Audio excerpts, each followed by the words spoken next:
Allen Eagles baseball is on the air. Good afternoon, everybody. I'm Michael Gulnick along with Ed Kless as we get ready for what could be a very entertaining game. Yes, you had to remind me once again to get on camera. I am so accustomed to just looking straight ahead, but here I am, and here you are. And I don't think there's anywhere else we'd like to be today. It is a very hot day for, especially for this time of the year, near record highs. Tomorrow will be hotter, but we'll talk about that later. These two teams, I don't know if I'd go so far as to say that they're evenly matched, but this is as close as we've gotten so far in terms of district play. McKinney has been playing very well, and obviously the streaking Eagles are playing terrific baseball. 4-0 versus 3-1. So yeah, this is the place to be right today. And I would say maybe Wrigley Field. You'd rather be at Wrigley Field. Well, not right now because nothing's going on. Because they're not playing. Yeah, no, that makes sense. Okay. Now maybe if I was in Arizona, I would go to Mesa and watch although they don't play till tonight. So even if I was sitting at that ballpark, there'd be nothing empty. But it is a beautiful day for baseball, and outstanding. And we get another day game tomorrow too. So this is a rare treat for us. Exactly, a 1:00 game tomorrow. But as for today, it's hot. There's a little bit of a wind. I think you described it off the air as breezy. It seems like it would be a good day to hit. However, both of these pitchers have done pretty well. J.W. Powell is on the mound for Allen today. His last outing was outstanding. He's another guy that loves to pound the strike zone, and another guy that relies to a degree on his defense, but he's more of a strikeout pitcher. He's got 20 strikeouts already this season, so he's a guy that definitely can get the job done and hopefully go deep into this game. It's much easier on a day like this to get loose than it would be on one of those cold days that we recently had. I think we saw that with the pitching both from Allen and from Plano last time. The pitchers especially, even though Brentley had a great game, first couple pitches coming off the bench, little shaky, although he did get strike one a lot, but then it took him a while to get reset every inning because he was on the bench for 20 minutes at a time. Yeah, I mean, I had a really nice talk with his dad after the game. Terrific guy. And he understood that there were a couple of stretches of wildness where Brooks kind of lost it. But what I told him impressed me so much is how he almost immediately got it back. It wasn't something that seemed to bother him. We've seen that from Brooks before, where he faces a little adversity and then all of a sudden, just puts it together and becomes the kind of pitcher we know he is. You look at this Allen team, and you look at their top three starters. We know what Chandler can do. We know what Brooks can do. And as I mentioned a little while ago, J.W. has been absolutely terrific. He's pitched 21 innings so far this year. He's only given up 13 hits, 4 earned runs, 9 overall, but only 4 earned. But here's what really impresses me. 24 strikeouts to 5 walks. That is a great ratio right there. Almost 5 to 1. You can't ask for more from a starting pitcher. Now, taking a look at Luke Leishman, who is the pitcher for McKinney today, similar numbers, a little bit less, 20 strikeouts, 6 walks. Look, the bottom line is, if you're going to have any chance against this Allen lineup, you can't be putting guys on base via the walk. You've got to make them put the ball in play or strike them out. And if you don't do that, if you're wild, you're done. Allen, the last couple seasons, has been batting roughly a little over 200. 220 has been their high. They're, as a team, now batting near 300 as a team. They are going to hit the ball. They're going to put it in play. You can't give them walks to boot. And now our national anthem. Ladies and gentlemen, at this time, please rise, if able, and remove your hats as we honor America and our flag with the playing of our national anthem.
Time now to introduce you to our starting lineups.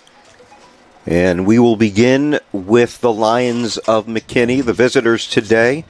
Jacob Kuhn leads off. He is playing third base. He's followed by Brant Hodges, the shortstop. The first baseman is Eldrick Ramos, batting third. Batting cleanup is Everett Gidney, the DH. Batting fifth, Tyson Todd, the left fielder. Jake Jones bats sixth and plays second. Roger Washington plays right field. Batting eighth, Ryland Fantana, who is behind the plate. And the center fielder is Nikai Parker. As I mentioned a little bit ago, Luke Leichman on the mound for McKinney. The lineup for Allen, pretty typical lineup with a couple of small exceptions at the bottom. Kyle Tanksley leading off and playing short. Jaden Wilson batting second. And in center field, the third baseman, Shea Young. Chandler Hart batting cleanup and playing first. Ryan Blessing behind the plate. Carson O'Neill bats sixth and plays right. In left field, Caden Muscat. Batting eighth, the DH, Isaac Palmar. And at second base, Nico Evangelopoulos. And I'm glad to see Nico out there. Of course, he had some injury ailments. He's only had 3 at-bats so far this season. So I think it's going to benefit him to get a start today. Yeah, absolutely. Glad to see him come back. He's always an electric player, regardless of where he is. We used as a pinch hitter the other night. I believe got on base, but he's a little spark plug. He's a good kid, and I think he's fun to have out there, and I think his teammates appreciate him making his way back from injury. Yeah, he's a real good kid. He's one of those kids that's always friendly, always has a smile on his face, really seems to enjoy playing baseball, and those are the kind of kids we like to talk about. Now, tomorrow, of course, we will be at McKinney. As I mentioned, 1 o'clock start time. You and I will probably be outside. Yes, we will. Soaking in the sun and the heat. Yes. Just a reminder for those of you possibly coming out to that game, it is a clear bag policy at McKinney, so you want to make sure to do not have stuff on you that is not in a clear bag. Wow. Ed is a walking public service announcement. Just because I have gotten up there on several occasions and have had to walk my stuff in without, out my backpack, and it's been annoying. Now, a couple things I wanted to mention going back to our last telecast, and that is we talked about my home run call. I want you to know that I've given that absolutely no thought. Good. Since then. We also talked about me finding a replacement for the if you're scoring at home joke, which we both agreed, I guess, has gotten a little bit old. But then again, so am I. And I haven't thought about that one either. So we'll see what happens. But anyway, J.W. Powell on the mound against Jacob Kuhn. He's hitting .556 this season. A lot of big averages in this lineup. And the first pitch is no pitch. No pitch. Was it no pitch? All right. We're going to do it again. Extra warm-up pitch for JW. Oh. He did call it. All right, okay. So I guess it was a pitch, and it was a ball. 1 ball and no strikes. I think JW's a little confused about what happened with that first pitch, as he is talking with the field umpire. That was very weird, the way that they motioned right that. at the start of the game. It's sort of like a technical foul in basketball for not having the right number on. Exactly. Ooh. Now, I don't know if JW did that because he was mad. But anyway, Jacob Kuhn takes a fastball high and in. Okay. I don't think he's happy, JW. Meanwhile, 2 balls and no strikes. And the pitch. Slap foul down the first baseline. 2-1. Talked about JW's control. It's been outstanding all season long.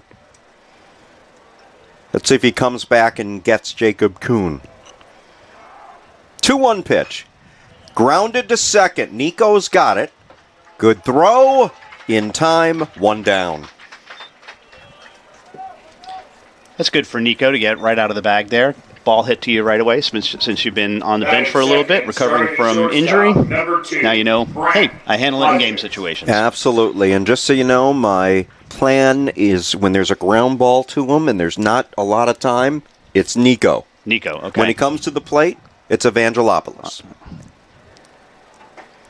Swing and a miss from Brant Hodges, the shortstop. He's hitting .400 this year. I think it's .400. I can't read my own writing. That's not good.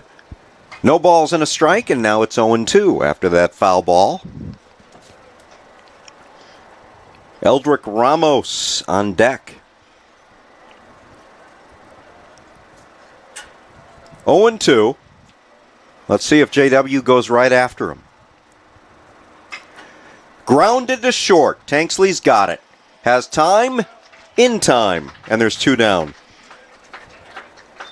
This is a lot like what we saw from Brooks Bentley earlier this week. Pitch to contact, getting ground balls, getting outs. Absolutely. When you've got a defense in back of you that rarely makes mistakes, even on balls that are fairly well hit, and the first 2 were, you can feel good knowing that those balls are going to get no further than that fielder. Here's Eldrick Ramos hitting .341. He's the first baseman, and the first pitch to Ramos outside for a ball. So on Tuesday, you're giving us score updates for the USA-Venezuela game. Yeah. Are we going to get NCAA updates today? Or? If you'd like. Okay. Absolutely. Fouled out of play. Yeah, I listened to the end of that game, the World Baseball Classic, on the way home, and heard the Cubs closer, Daniel Palencia, dominant once again. Yes. So I had mixed feelings, but I wanted Daniel to do well for the sake of his confidence moving into the regular season. Another ground ball to second. Nico scoops it up. 1-2-3. Impressive first inning for J.W. Powell. We head to the bottom of the first. We're scoreless. Today's broadcast is brought to you courtesy of the Allen Eagle Home Run Club. Be sure to visit them at www.allenhrc.com and click Join Allen HRC on the top menu to show your support for today's broadcast.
Bottom of the first inning as Kyle Tanksley is going to step to the plate against Luke Leishman.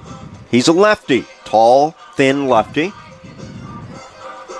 And as I mentioned in the pregame, Luke is a sophomore, so we're going to be seeing a lot of him over the next couple of years. His numbers, pretty good, 2.21 ERA. I think I mentioned earlier, 20 strikeouts, 6 walks. He looks, 6'3", 6'4"? He's a tall kid. Yeah, he really is. And you know what? Because he's a sophomore, I'm going to predict that he's going to grow more. Why not? Leading off the bottom of the first for your Allen So Eagles, here is Kyle Tanksley hitting .371. Kyle Tanksley. Lefty-righty matchup, and for Leishman's sake, like we said, got to have some control on the mound because these guys, every single one of them, will happily accept a walk. And the first pitch is a called strike on the outside corner. That's where those lefties like to work against the righties. Outside corner, outside corner. That's where we see Chandler Hart live all the time. That's right. Wilson on deck, 0-1 to Tanksley. Dips a little bit low, 1 ball, 1 strike. Not sure, obviously, who we're going to see pitching for McKinney tomorrow, but they do have a couple of guys with sub-1 ERAs, couple of starters, so I'm guessing it'll be one of them. Ground ball, base hit, left field. Kyle Tanksley does what Kyle Tanksley does. Sets the table. Kyle going to Kyle. Number 5, Kyle Tanksley. So here is Jaden Wilson. Hitting .321. Center field, number 4, Jaden Wilson. Think Jaden might show bunt this early? Very possible. I think we saw him show bunt in this situation on Tuesday night, so wouldn't be surprised. Leishman is set, goes to first.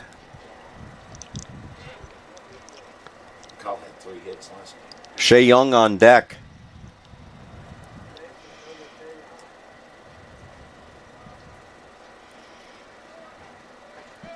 And the ball is popped away from the catcher, but it's a called strike. One thing I did like to see, just minor thing you point out on that throw over to first base, when the first baseman was throwing back to the pitcher, third baseman was aware enough to walk in and back up the pitcher, just in case.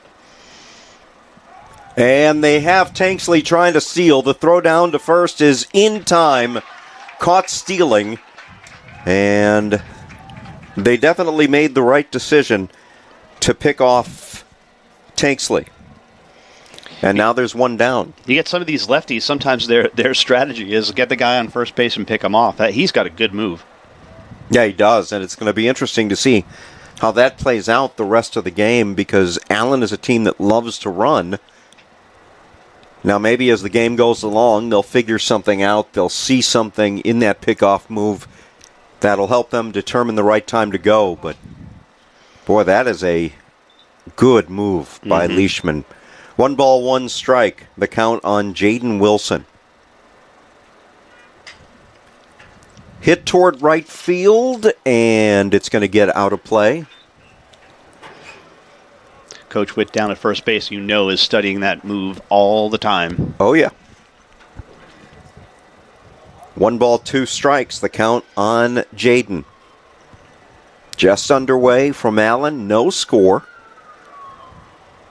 I think this is our only weekday afternoon game. More than likely. Yeah. At least on the schedule. You never know about the playoffs. 1-2, swung on and missed. Oh. And Jaden's not sure if he should run to first or not. I don't think that pitch was dropped by the catcher Fontana. Well, he thought he dropped it, otherwise he wouldn't have thrown down to first base. But now batting, number 9. Might get a little fine for Jaden for not hustling down to first base. I don't think they actually fine kids, but You wonder, though, because, yes, he threw down to first, but I don't think that's a typical throw for Fontana. Kind of rainbowed it. Here is Shea Young.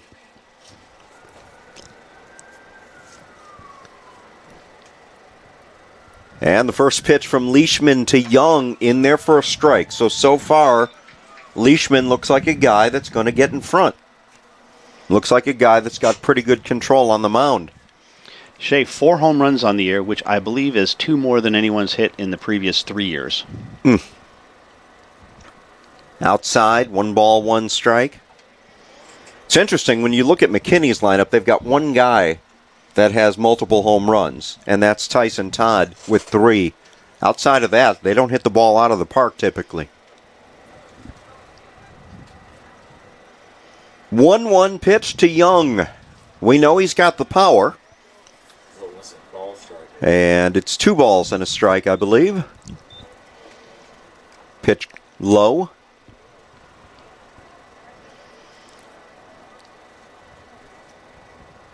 Shea Young waits.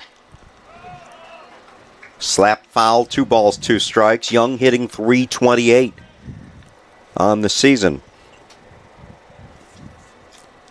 You know what's interesting is I look at the guys in this Allen lineup whose batting averages I don't think anyone would call great, and yet I remember multiple big hits from even those guys.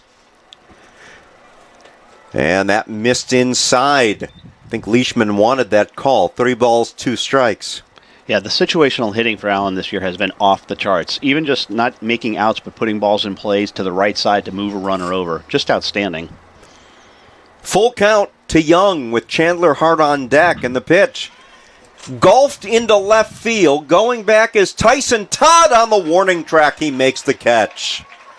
Shea gave it a ride, but didn't go quite far enough. So we head to the top of the second. We remain scoreless.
Both pitchers looking pretty good through 1 inning.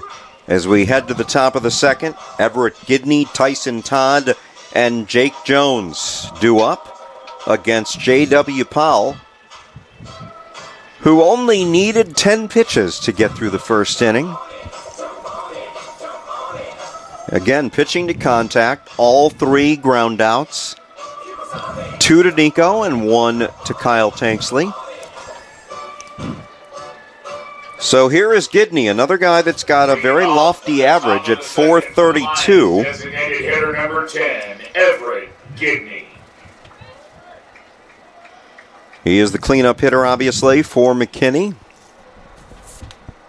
And I'm sorry, was he the one who's hit the home runs? No, that was Tyson Todd. Tyson Todd, okay. Yeah, who is on deck. And the first pitch. Off the glove of Blessing, back to the screen, ball 1. I almost looked like it went through his glove. It was kind of a weird, wasn't that far outside. Tyson Todd ran over to retrieve that ball. I'm just looking at him. He doesn't look like a guy that has power, but apparently he does, as that one almost got away from Blessing up high, 2-0. Jose Altuve doesn't look like he has power either. Excellent point. Of course, the example that I really like to use is Pete Crow Armstrong. Mm-hmm. Lanky. Not a big guy, but boy, he can hit the baseball far. Be nice if he did that about 30 times this year. Is that the prediction? Sort of. 3 balls and a strike as he's missed high and outside with all 3 that have missed the zone. Gidney in the driver's seat, 3-1, the pitch. Swung on, foul ball down the third base line. And the count goes full, 3-2. Still hard to believe another baseball season begins this week. I love it. Life begins anew. 3-2. Powell's pitch to Gidney. And again, Gidney fouls it off. I will be getting out my Mets coffee mug that I ritually use on mornings after the Mets win. I hope to use that about 95 to 100 times this year. Maybe. Maybe not. 3-2 again. And again it's fouled off. So Gidney doing a nice job to spoil these pitches. He's been late on them, but Doesn't really matter when you're fouling him off. So the count's still 3-2. And the pitch. Misses just outside. Missed. I waited because I wasn't sure if that was going to be a called strike or not. Unfortunately, it's not, and McKinney draws the leadoff walk, and here is the aforementioned Tyson Todd. Number 8, Tyson Todd. You look at this kid's numbers. I actually remember him. He's got a brother on the team, too, you might remember. Zachary Todd. 429, 3 home runs. Throw over to first, and McKinney did not have a big lead to begin with. Don't think he's got any intentions of trying to steal second based on that lead. No, that's just a JW saying, I know you're there. Oh, yes. And did he go? Yeah. Yeah, he did. No balls and a strike as Todd got tied up inside.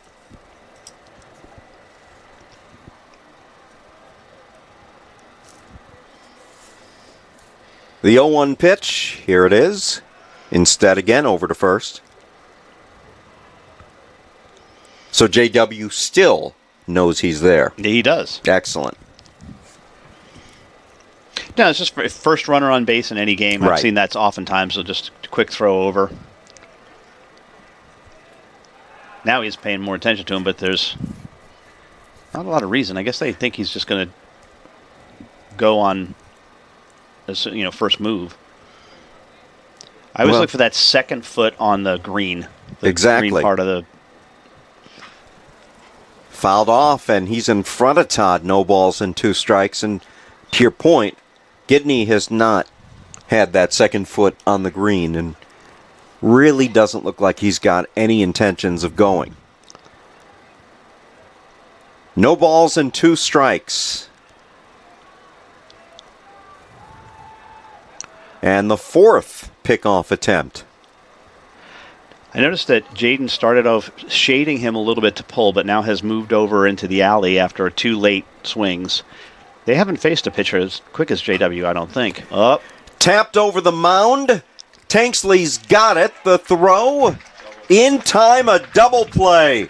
What a job by Kyle Tanksley. Waiting on that high bouncing ball, stepped on second, and made the good throw to first. Great timing there by Kyle. That is a tougher play than it seems because you've got to be waiting for that ball, but make sure you got the foot dragging on the base as soon as you make contact with the ball. So here is Jake Jones, one of the 2 guys in this lineup whose average is under 300. He's hitting .273. 3rd lefty in a row. Yeah. And the first pitch, slap foul. Also behind. Just about every one of their hitters lately has been behind. Now remember, 2 of the first 3 hit it to Evangelopoulos, but I believe one of them was a right-handed hitter. Mm-hmm. 0-1. And again, fouled off. So it looks to me, and it's hard, we don't have a pitch gun up here, but looks to me like JW is throwing pretty hard. Mm-hmm. Certainly harder than McKinney's used to seeing. 0-2 pitch, just misses. That is a good ball 1. Yep. One of Sean's youth coaches used to say, good miss. That's exactly right. That's a strategic pitch.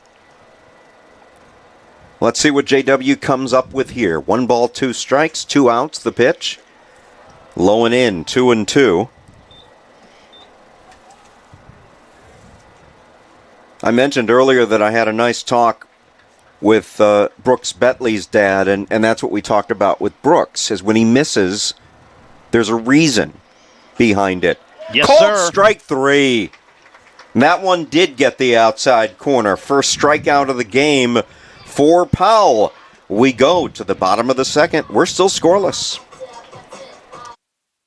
Today's broadcast is brought to you courtesy of the Allen Eagle Home Run Club. Be sure to visit them at www.allenhrc.com and click Join Allen HRC on the top menu to show your support for today's broadcast.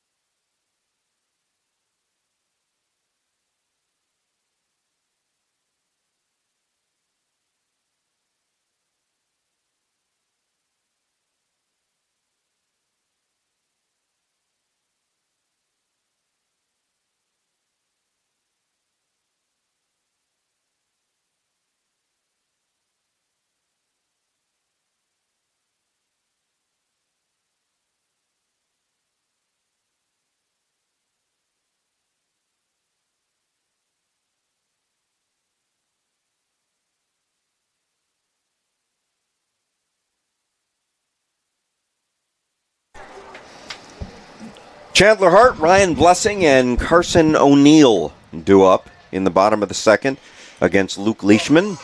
Leading off the bottom of the second for your Eagles, starting at first base, number 26, Chandler Hart. You know, I've learned not to compete with Ian.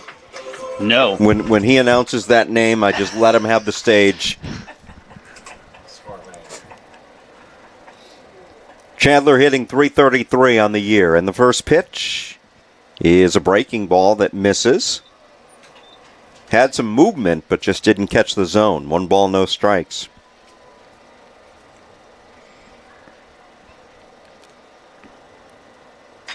And that one is grounded to short. Brant Hodges has it. The throw in time, and there's 1 down. Well, Ian's had 4 years of practice to say Chandler Hart, so that's his, like, Derek Jeter. Like Bob Shepard.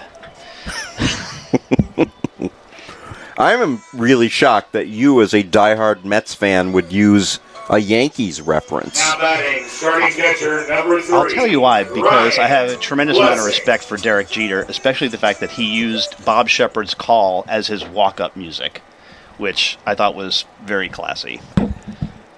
Ryan Blessing steps to the plate, hitting .386. And the first pitch in there for a strike.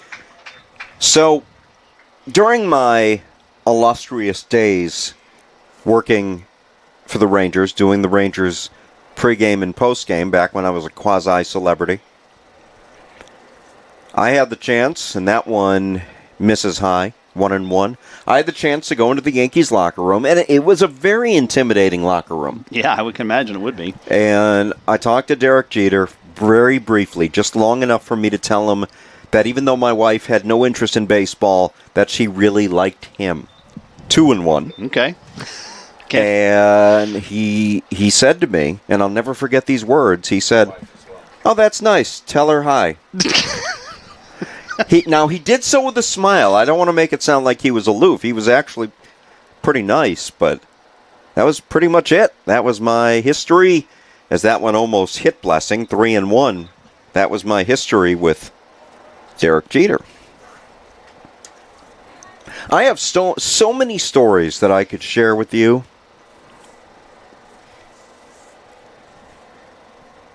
And that is hit well into left field. Coming on and making a diving catch is Tyson Todd.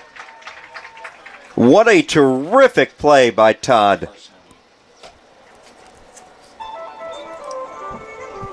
Here is Carson O'Neill. That ball was hit well, a little bit of spin on it. But Todd laid out completely to catch that ball.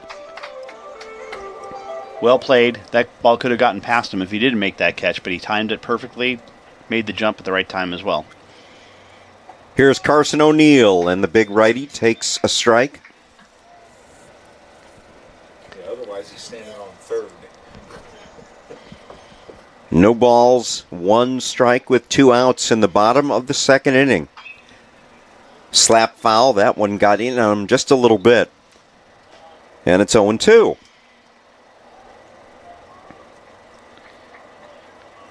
I will say this, it's refreshing after, in no disrespect toward the previous opposition, but it is kind of refreshing to see both pitchers with good control. That one is chopped towards short. Tough play for Hodges. It goes under his hand. He wouldn't have gotten him even if he would scoop that one up. So it's an infield hit for Carson O'Neill. Infield hit for number 10, Carson O'Neill.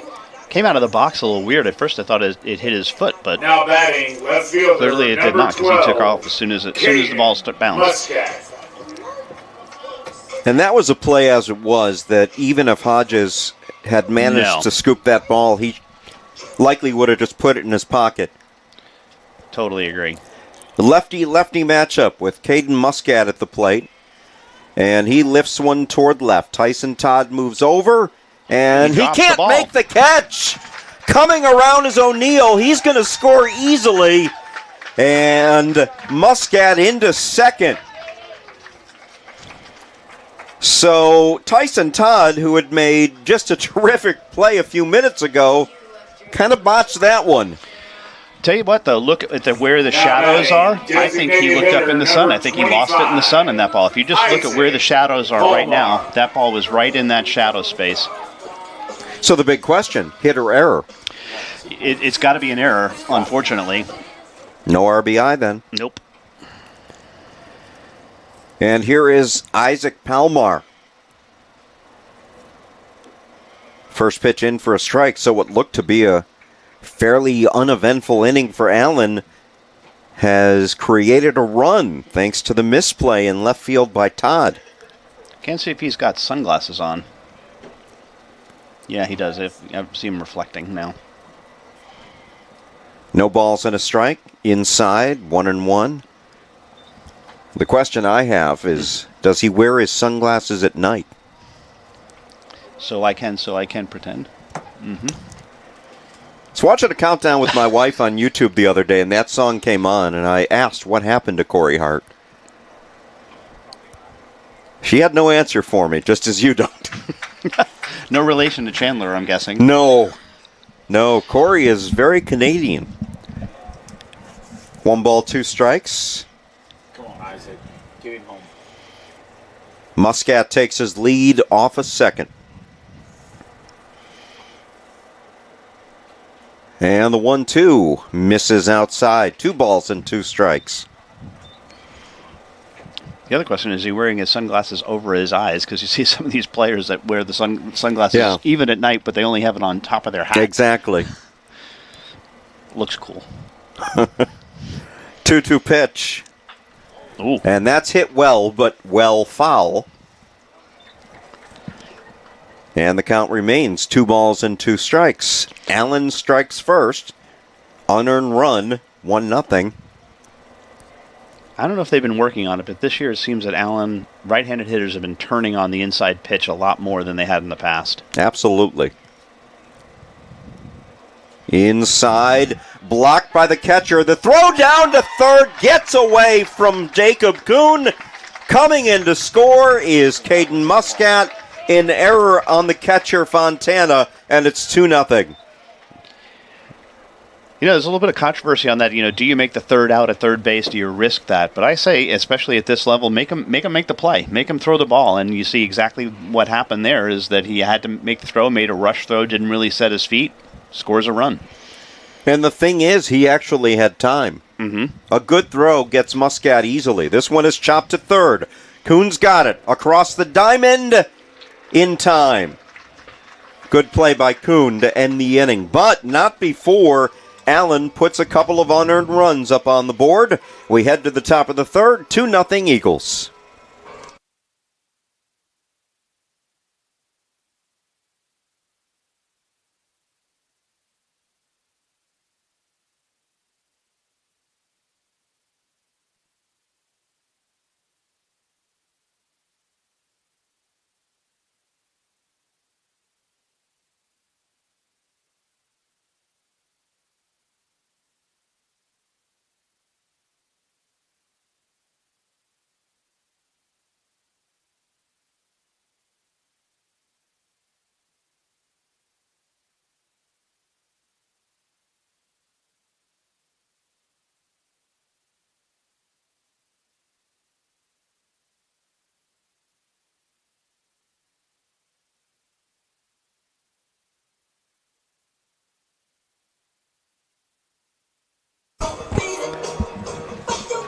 Two runs on 2 hits for Allen.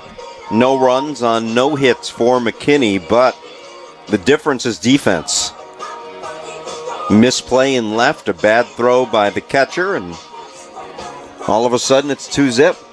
Allen's been taking advantage of those all season. We saw that on Tuesday as well. Yes, they put a lot of runs on the board, but 3 errors by Plano, I believe. And Allen isn't a team that typically beats itself. It's a team that makes very little mistake. You'll see the occasional error here and there. Oh, sure. But typically, when the game is in the balance, they don't make many mistakes. So Roger Washington leads off. leading off the top of the third for the Lions. I remember Roger from last year, he was in the lineup. This year, he is struggling with an average of only 156. Right-handed hitter against Powell.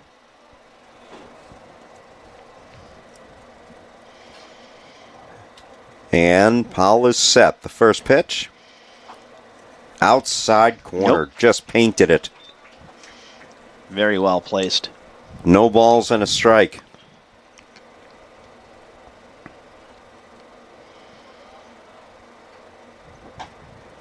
Again, same place, same result, 0-2. Do it again. I love... Okay, so Roger Washington is one of those guys that puts his hand up to the umpire after every pitch. Yeah. At this level, I'm not sure. Anyway. Ooh, tried to go right Yep. back there and Why just not? missed. 1 ball, 2 strikes. You go out there and even if you can get him to fish, maybe, right? Because he's got 2 on him. How does he not swing at that pitch after this? 1-2. The pitch from Powell. Oh. Over the head of Washington. 2-2. That was a curveball that Well, Kinda got curved away. a little bit, but yeah. just not where he wanted it to. He threw it was a spinner, it wasn't a curveball. 2 balls, 2 strikes, the pitch. Swing and a miss on what would have been ball 3. So Washington goes down swinging, second straight strikeout going back to the second inning for J.W. Powell. And here's the catcher, Rylan Fontana. Fontana hitting .375 as he'll try to make up to a degree for his bad throw that resulted in the second Allen run.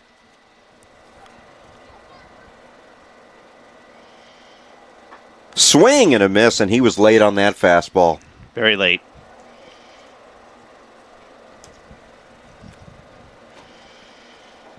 Oh, and 1 the count. JW's pitch. Just a bit outside. 1-1. Can't resist it, can you? Nope.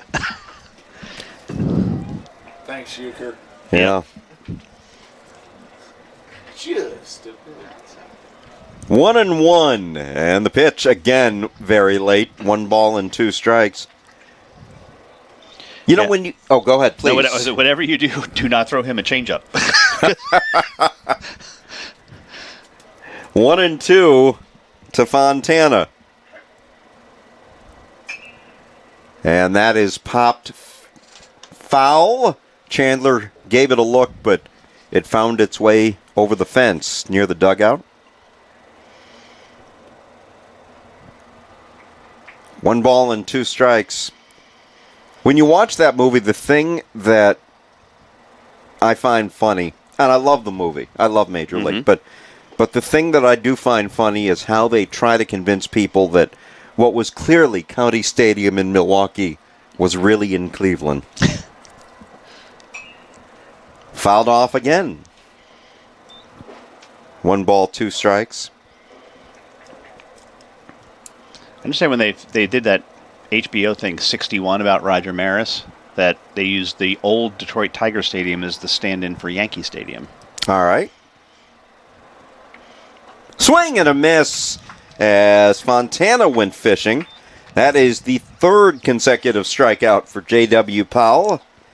And the 2nd time that he's gotten somebody going out of the zone to get it. Number 5, Nakai. Here is Nakai Parker hitting .462 on the year. But so far, those lofty averages haven't meant much against J.W. Powell. Nope, coming back to earth against Allen today. Well, you mentioned it off the air before we got started that chances are McKinney is not faced pitching like this, regardless of who goes to the mound for Allen. Not sure who's going to go tomorrow. We'll wait and find out. Again, a swing and a miss, and once again, a little bit late. 1-1. I gotta think Chandler might be a prime candidate for tomorrow. Great news for McKinney. They've got to face Chandler after facing JW. 1 ball and 2 strikes. I'm being facetious, by the way. I don't want anybody in the Chandler Hart camp to get mad at me. Of course, Chandler presents a terrific challenge. Anytime he steps on the mound. Swing and a miss, and that is 4 straight. He strikes out the side. We go to the bottom of the third, 2-0 Allen. Today's broadcast is brought to you courtesy of the Allen Eagle Home Run Club. Be sure to visit them at www.allenhrc.com and click Join Allen HRC on the top menu to show your support for today's broadcast.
Top of the, or bottom, I should say, of the third inning, Nico Evangelopoulos will lead things off, followed by the top of the order, Kyle Tanksley and Jaden Wilson, going up against Luke Leishman, who really probably feels like he should have zeros on the board against him.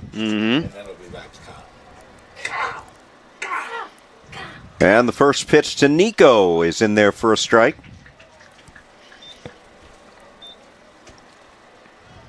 No balls, 1 strike.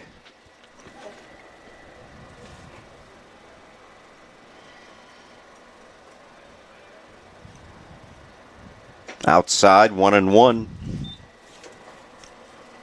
See, I was confident enough when it misses by that much to actually make the call before it hits the catcher's mitt. There you go. No ABS needed. No. 1 ball, 1 strike. Hit hard toward third. What a scoop by Jacob Kuhn. And the throw in time. Not even really sure if he meant to do it as he did. That ball just seemed to find his glove. The key to that is being in the right position to start. He's down low, bending down, got the glove to the ground so that you can go from down up. So Nico hit the ball very well, but there's 1 out, and here is Kyle Tanksley, who led things off in the first with a solid single to left.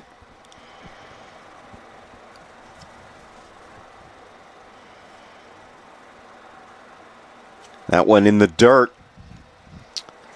So it's 1 ball and no strikes. So it's not really dirt, is it? No, it isn't. But it sounds better than in the artificial turf. The brown. In the Yeah. Takes a little bit off, and it sails by for a strike, 1-1. in the granules? That's even worse. I'm just going to say dirt. Everyone knows it's not dirt.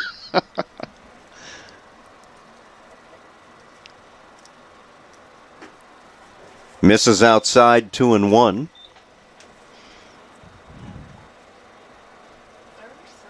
What am I supposed to say now when a ball's hit deep? To the artificially turfed warning track? 2-1.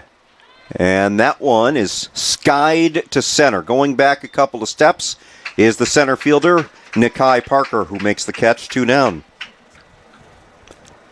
Kyle just got under that one. He had Kyle positioned perfectly. So Jaden Wilson comes to the plate. Now batting, center fielder number 4, Jaden Wilson. Jaden struck out his first time up.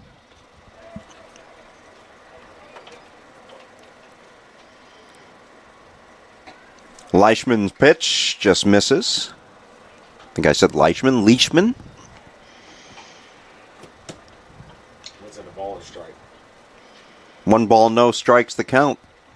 Thank you. And the pitch. Grounded towards short. Charging is Hodges, but in time. Wow, tough play, and Hodges made it. Had to rush the throw. Good job over there by their first baseman, Eldrick Ramos. So a 1-2-3 inning for Leishman. We go to the top of the 4th, 2-0 Allen.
Well, don't stop believing, Ed.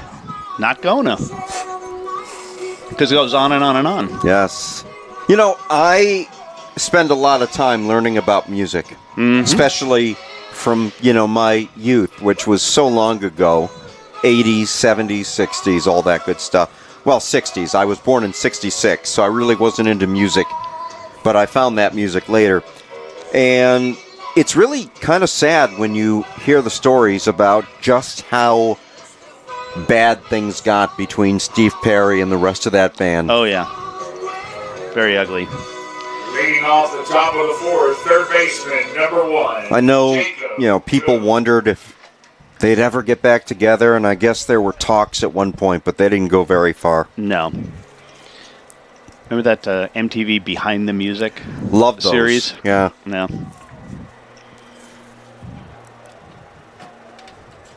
So leading off is Jacob Kuhn. Grounded out to second his first time up. First pitch up high. McKinney looking for their first hit of the game. There's only been 2 of those, both belonging to Allen.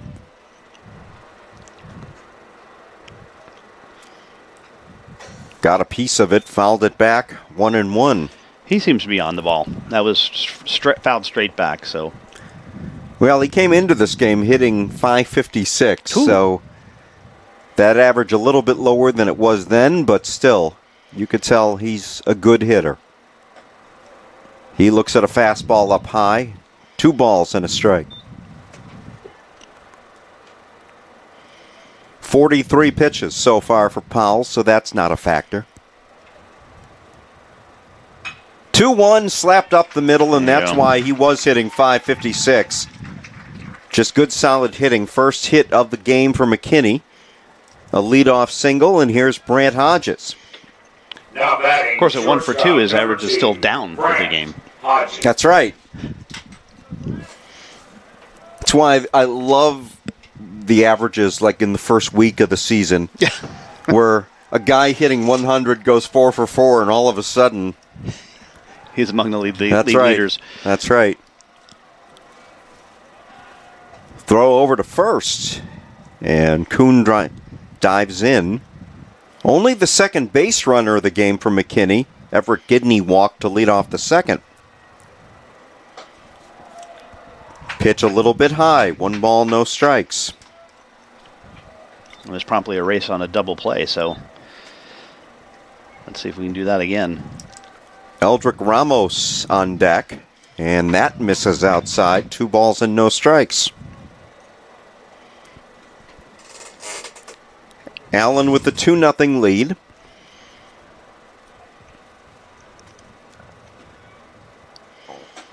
That's in there for a strike. 2 balls and a strike. Crowd really filling in nicely for an early game. A little after 5 o'clock now, but... Yeah, it was a little sparse at the very beginning, but many people are here now. And that one is hit high to Shea, and he's not going to get him. Shea Young did everything he could possibly do, including making a really good throw across the diamond, but that took a little bit too long to come down. Do we still call those Baltimore chops? I never understood why they were called. You know? I actually do know this. Oh yes. my! Yes, because the Baltimore team. It was not the Orioles. It was whoever was there before in Baltimore, before they moved to wherever, would purposefully keep the dirt in front of home plate extraordinarily dry.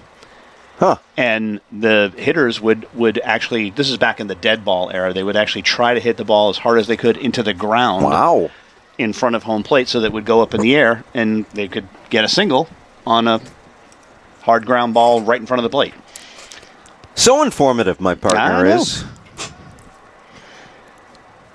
So first and second, first adversity that Paul has faced. Eldrick Ramos as they get into the meat of the order at the plate. And the first pitch to Eldrick is hit into center field. That's a base hit.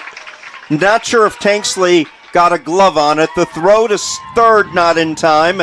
And the throw to second, they got him. And frankly, I'm not really sure if that was the correct call at second.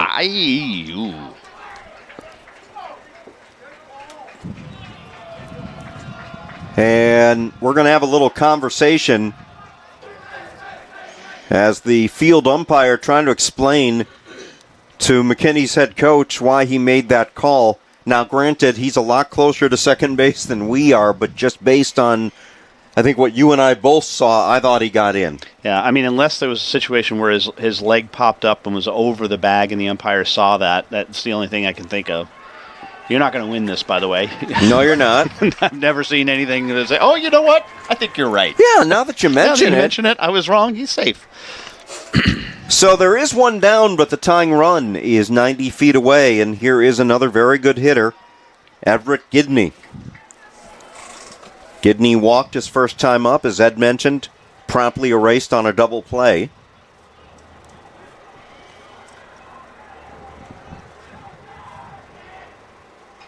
Fouled straight back. Is number 10, Everett Gidney. No balls, 1 strike. Easy to figure Gidney's average now after 1 at bat. It's still .432. There you go. Slap foul and JW ahead. No balls and 2 strikes. Infield in for Allen. JW had that stretch where he struck out 4 in a row. McKinney's made pretty solid contact here in the 4th. A strikeout would be huge right now. No balls and 2 strikes. And Gidney steps out of the box. If you get Gidney, you're not out of the woods. Tyson Todd will then come to the plate. And Gidney fouls it off once again.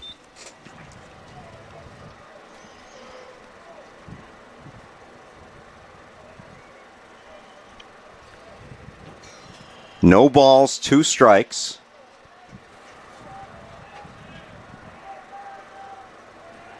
And the pitch is looped into left field, and that's going to get down, and it's going to be extra bases for Gidney. The tying run scores. The throw down to second, not in time. Muscat had to be very careful because that ball had so much spin on it. He wasn't sure where it was going to go once it hit the ground. No, he played it well, all things considered. Yeah, you could tell he was apprehensive making his way over there. It was not about whether to dive and make the play. There was no chance for that, but he just didn't know where that was going to spin to. So now the go-ahead run for McKinney is in scoring position. Tyson Todd at the plate. And the pitch is in there for a strike. No balls and a strike. So a new ball game here. 2-2. Allen not accustomed to seeing teams come back on them. No.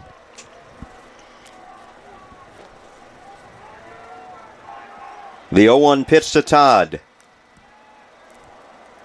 Outside. 1 ball, 1 strike. These two teams will do it again tomorrow at McKinney. 1 o'clock start.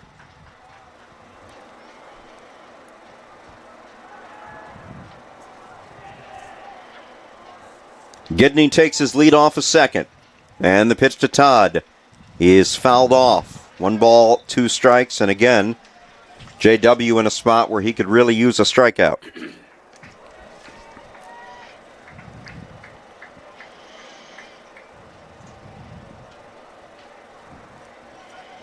One and 2, the count.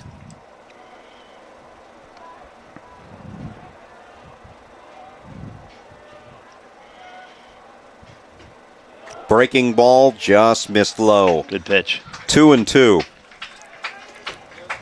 Well, Allen right now has to feel a bit fortunate that Ramos was thrown out at second or called out at second because they'd be ahead if that wasn't the case. 2-2 pitch coming up.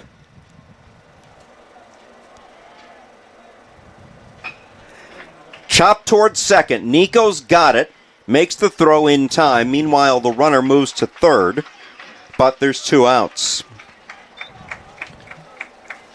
Well played by Nico there. Had to wait on that one as well. Bounced in the air a little bit. And he had to make a good, strong throw to first base, and he did. Jake Jones. Pretty impressed with how Nico has looked in the field. Again, he hasn't really had a lot of time on the field for Allen because of the injuries, and he looks very smooth.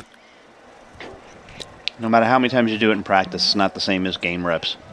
So here's Jake Jones. He struck out his first time up. Grounds that ball to Tanksley. It's going to be no play as Tanksley, even if he had fielded it cleanly, there's no way that he was going to be able to throw out Jones as fast as he is. It's an infield single, and McKinney has taken a 3-2 lead. Now batting right field. Yeah, you don't like to see the bobble on that, but that didn't matter. Roger Not a chance you're going to get him. No. So it is a hit. And here's Roger Washington, who struck out before. And that's looped into center field for a base hit. Moving over to second is Jones, and these McKinney hitters, the second time through the lineup, are getting a much better feel for J.W. Powell's stuff. Yeah, they certainly made the adjustment, and now we see why they're also 3-1 in district play. Now batting, catcher number 6. And now Rylan Fantana comes to the plate. No secret, McKinney has been struggling the last 3 or 4 years in district play, but I think this is 3 wins is 2 more than they had last year. Rylan Fantana was a third of 4 straight to strike out his last time up, and he lifts one into right center field. Coming on as O'Neill makes the catch. So the inning comes to an end, but not before McKinney puts 3 on the board. We go to the bottom of the 4th, 3-2 Lions. Today's broadcast is brought to you courtesy of the Allen Eagle Home Run Club. Be sure to visit them at www.allenhrc.com and click Join Allen HRC on the top menu to show your support for today's broadcast.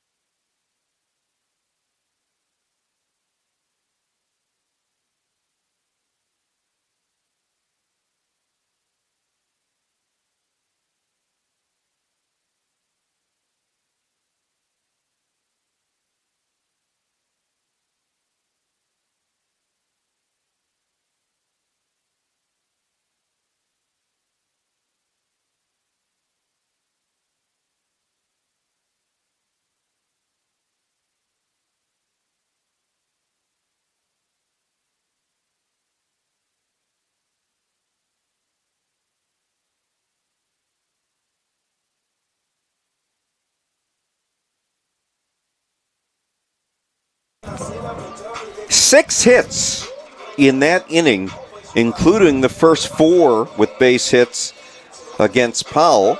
Usually when a team has 6 hits in an inning, they put up a number bigger than 3. But right now, McKinney happy with that 3-2 lead. And now the Allen offense, we'll see if they can do something about it. And they've got the right guys coming up. Shea Young, Chandler Hart, and Ryan Blessing.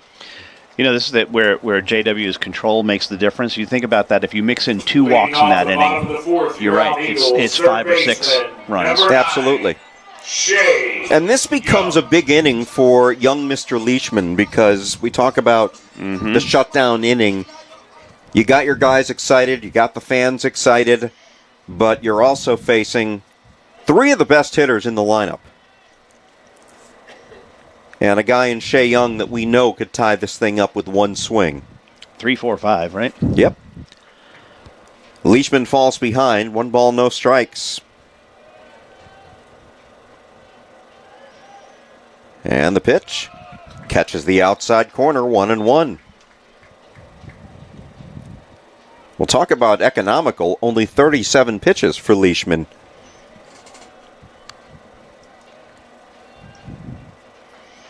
The 1-1 is golfed into center field. Parker is there and makes the catch. 1 down. You ain't kidding. That was like a 7-iron.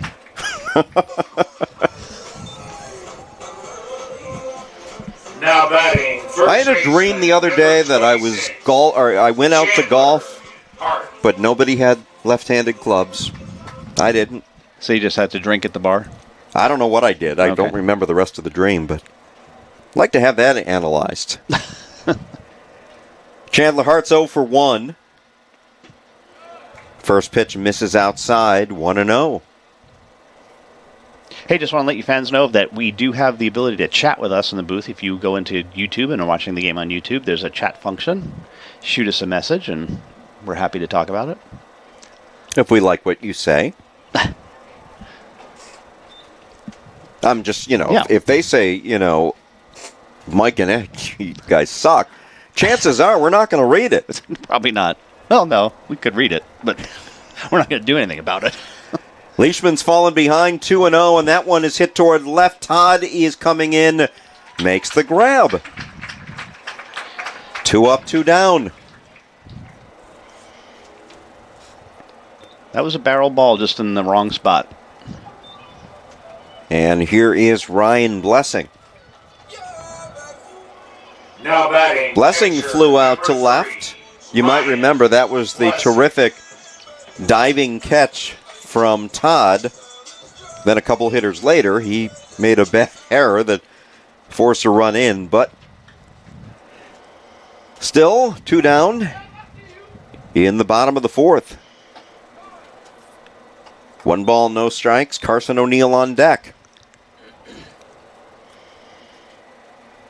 2 hits in the ballgame so far for Allen against Leishman.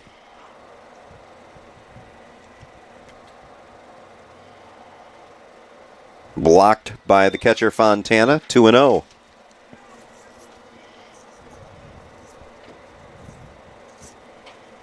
Well, if you are the McKinney bench, what will absolutely drive you nuts is a 2-out walk. Oh, yeah. 2-0, and we are 3/4 of the way there, 3-0. I mentioned O'Neill on deck. I don't remember any other 3-0 counts from Leishman. I'm with you. I don't recall any either. And it's a 4-pitch walk. So Leishman, who had shown very good control, suddenly loses it against Ryan Blessing. And if you're going to lose control, you don't want to do it against the other team's catcher. No. Because those guys know the strike zone pretty darn well. Pinch runner for Blessing.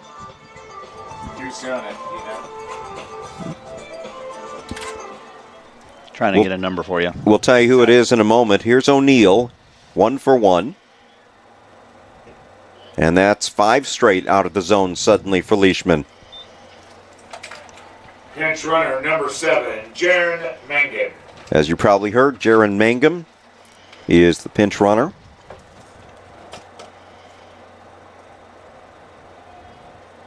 And the pitch to O'Neill, that one is in for a strike. 1 ball, 1 strike. Hingham had both feet in the dirt. That lead, he's not going anywhere. He didn't want to get picked off. He's like, nope. I'm going nowhere. With that thought, Leishman checks on him. He knows he's there. He knows he's there. Just want to let you know.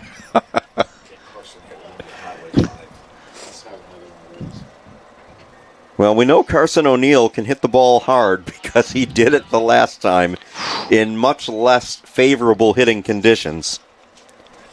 That was as hard a hit a ball as we've seen in a long time. He's in front of the count, 2-1. Leishman, all of a sudden, the plate kind of dancing around on him. And keep it fair. And the 2-1. Hit well right at the third baseman, Kuhn, who makes a waist-high catch. That ball was smoked, but he hit it right at Kuhn. We go to the top of the 5th inning, 3-2 McKinney.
Heading into the top of the 5th inning, 3-2 in favor of McKinney. If you can't get hyped up from this song, then you're dead. All right, because the Immigrant Song, that's a terrific song. Great song. There is some activity in the Allen bullpen, just people getting stretched out a little bit. Nobody throwing actively, but for the Lions, more than just sitting watching the game. 5, Nakai Parker. Here is Nakai Parker to lead things off for the Lions. Parker, also a strikeout victim his first time up. And let's see if JW settles down just a little bit after giving up 6 hits in that 4th inning. Hit well, but right to Nico. Scoops it up, 1 down.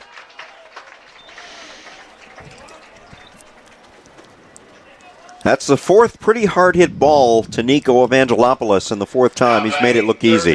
Number 1, Jacob Kuhn. Here is Jacob Kuhn, who got things started in the 4th inning with a leadoff single. Came around and scored.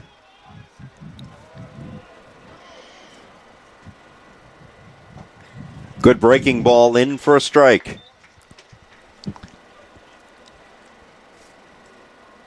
Kuhn going right up the middle last time with that base hit. Whoa. I won't say it. No. We already went there. Yeah. That's, once a game is good. 1 ball, 1 strike. Brant Hodges on deck. Again outside, 2-1. I'm trying to remember if McKinney is one of the places where we constantly have those, foul ball noises that they make. Oh, yeah. Skied foul. And people ducking. Fortunately, it landed in an open area. 2 balls and 2 strikes. I know, I'm trying to remember where it was most egregious last year. I think Princeton does something like that. Okay. Ground ball to third. Young fields it, the throw in time. So this looks like the J.W. Powell of the first inning. 2 hitters, 2 ground outs. Number 2, Brant. And here is Brant Hodges, who reached last time up with a single. 1 for 2 on the day.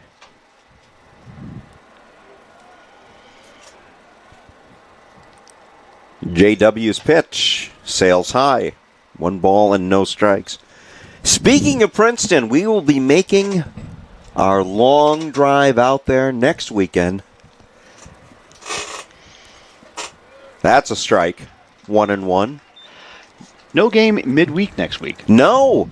Strange schedule, don't you think? It is a strange schedule. They have a non-district game, I believe, right? I don't think so. Nope. Ooh, that one almost got a piece of him as he spins out of the way.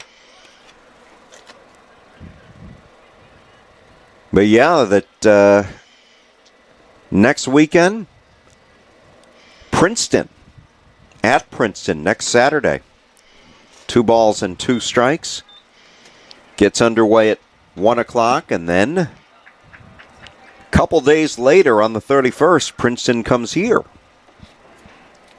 Yes, like I said, strange schedule. We got 3 this week, but only 1 next week, and not until Saturday. Yeah. Fouled off, and you're correct, there is no non-district game, so just a nice week off for these guys. I think the only non-district game left is against Highland Park on Senior Day. Ah, that's right. And we will be covering that game. Yeah, it will be the only non-district game that we are here for because of Senior Day. Lifted to center field. Jaden Wilson is right there. And it's a 1-2-3 inning for J.W. Powell. Good recovery by Powell. And we go to the bottom of the 5th. It's 3-2 McKinney.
Here we go to the bottom of the 5th, and Caden Muscat's going to lead things off for Allen.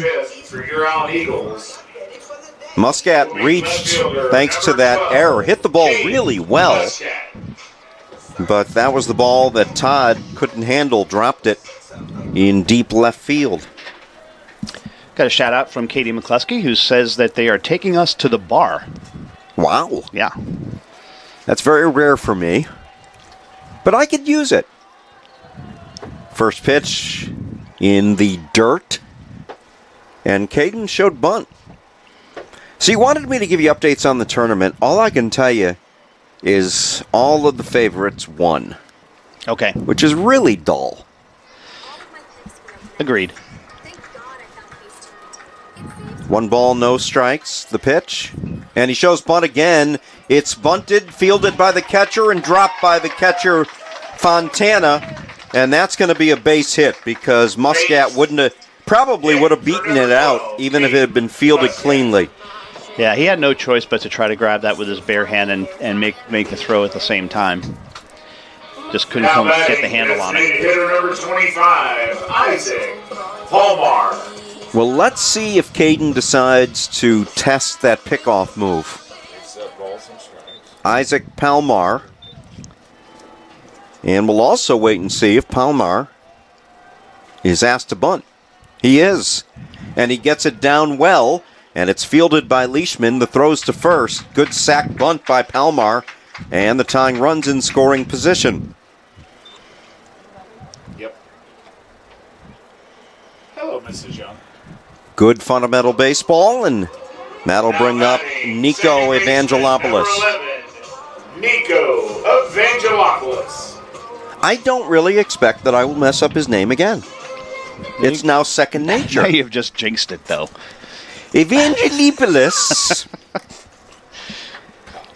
Nico 0 for 1. Chance for an RBI. There goes the runner. Throw down to third. They're going to get him. Terrific throw that time by Fontana. Is that a strike or a ball? Ball. And it really wasn't close. Pitch was a ball, I believe. Yes. 1 ball and no strikes, and that was a big caught stealing. So now Nico with nobody on base and 2 down. Quick release that time by Fontana, the catcher. Yes. Called strike, 1-1.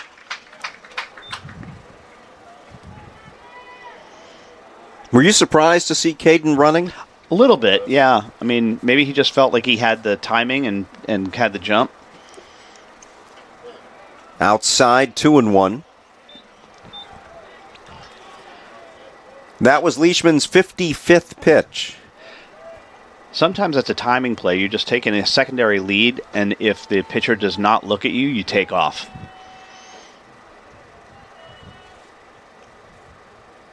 Fouled back to the screen. The other thing working against Muscat there was it was a fastball. Yes. And if it's a breaking ball, then you're probably golden. But in that case, that was a fastball that gave Fontana plenty of time to make a much better throw than he did last time when it got by the third baseman, Kuhn.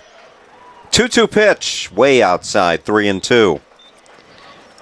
Again, though, Allen has always played aggressively, especially on the base paths, making people make plays. And as we saw in the first inning, it worked out. This time it didn't. Top of the order coming up in Kyle Tanksley. So if Nico can get on, still a little bit of life in this inning for Allen. And the pitch is outside. He walks him. Another 2-out walk. This happened back in the 4th inning as well.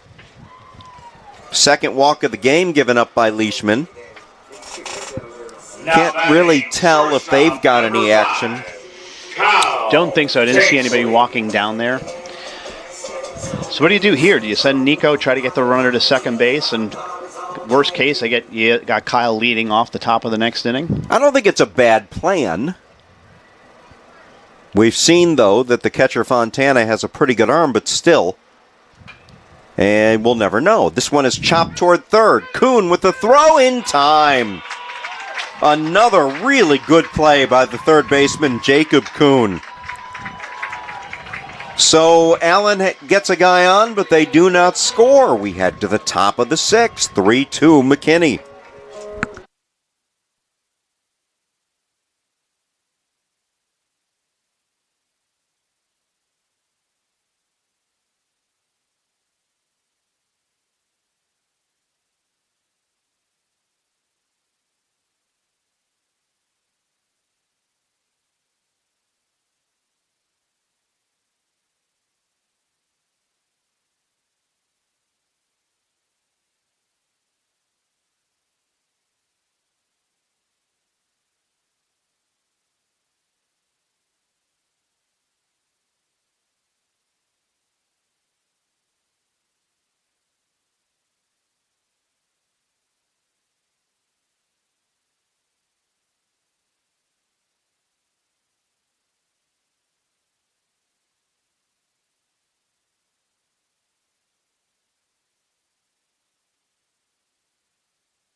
Just letting you know.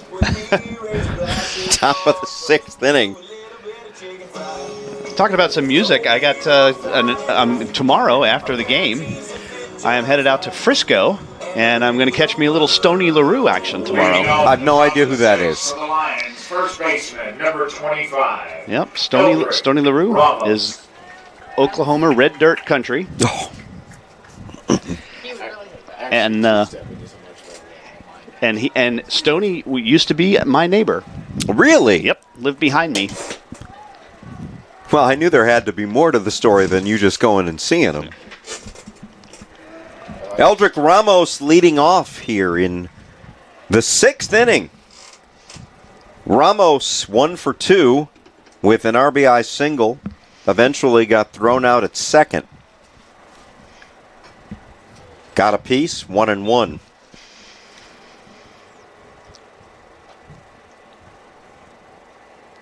Everett Gidney is on deck.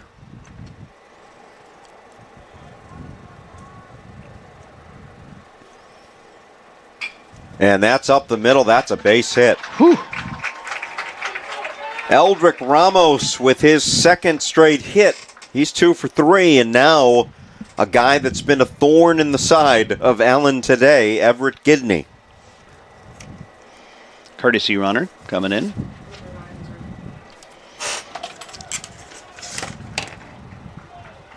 And I think that might be Zachary Todd.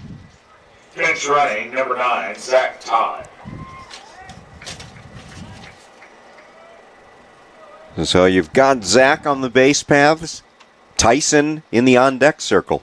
So is Now that batting, designated hitter a number pinch 10, runner, or is that a Everett courtesy runner? Gidney. Is he the catcher? No, it was it. So that's a pinch runner. That's actually a fully pinch runner then. So he's out of the game technically and would need to re-enter.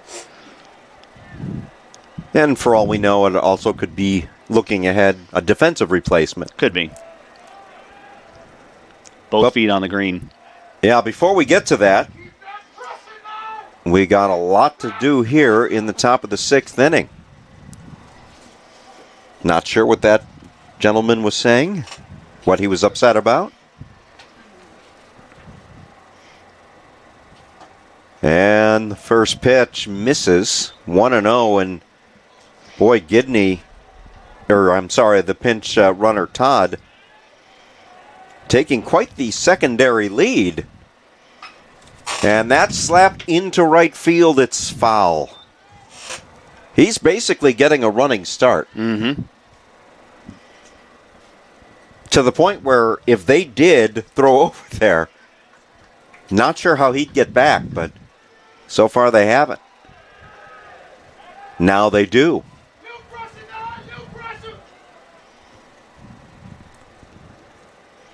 Strong words of encouragement from the McKinney crowd to the runner on first. 1 ball, 1 strike. The pitch to Gidney. That's a strike. Good pitch. That's one of the best he's thrown lately. 1 ball, 2 strikes. And I do see some yellow uniforms out in the bullpen for McKinney now, so we'll keep an eye on Todd, and so does Powell. Throws over there.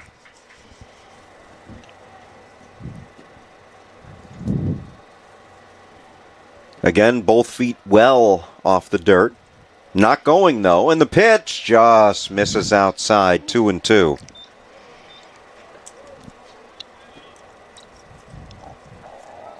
That looked like a borderline pitch. yeah, I think Ryan might have said something a little bit to the umpire on that one. Swing and a miss. And Gidney goes down on strikes. That was a big pitch from J.W. Does anybody ever call him J-Dub? Not that I'm aware of, but very possibly. Number 8, I mean, let's be honest. Most people named J.W. or nickname J-Dub. J-Dub. Any of you fans out there know that? Let us know. Now, There's some former players listening in. They would know that. here is Tyson Todd. So it's an all-Todd family show right now for McKinney. Zach at first. Tyson at the plate. It's interesting that As big a lead as Zachary is taking, he has shown absolutely no desire to try to steal second as they check on him again. Now, if JW played in the NHL, he'd probably be, what, Palsy? Oh, yeah. Yeah, they always like to put an E at the end of things. Another swing and a miss. JW making some of his best pitches of the game at a good time. He seems to have shifted to more off-speed stuff this inning, less fastballs than he has first 5 innings. No balls and 2 strikes with 1 out. There goes the runner. The pitch high and outside. Beautiful sliding head first safely is the runner, Todd. And you're right, it was a really good throw from Blessing, but that time Todd got a pretty good jump.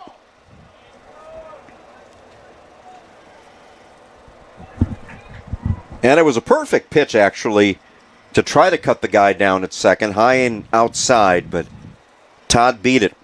So now his brother Tyson with a chance to drive him in.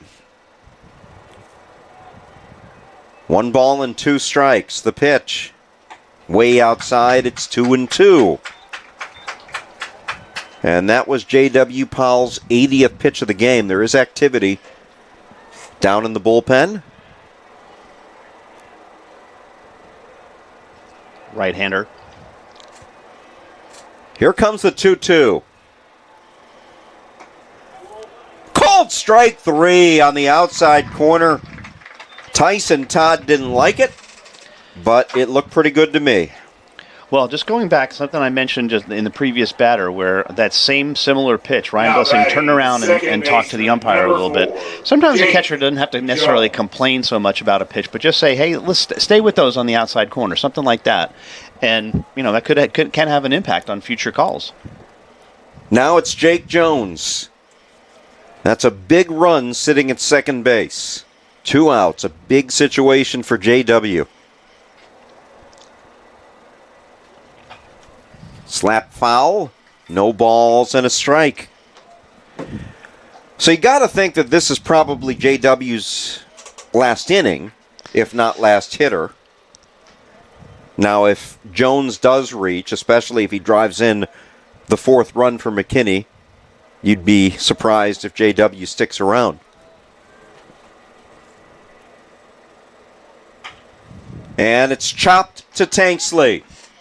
Makes the throw in time, and JW gets off the hook.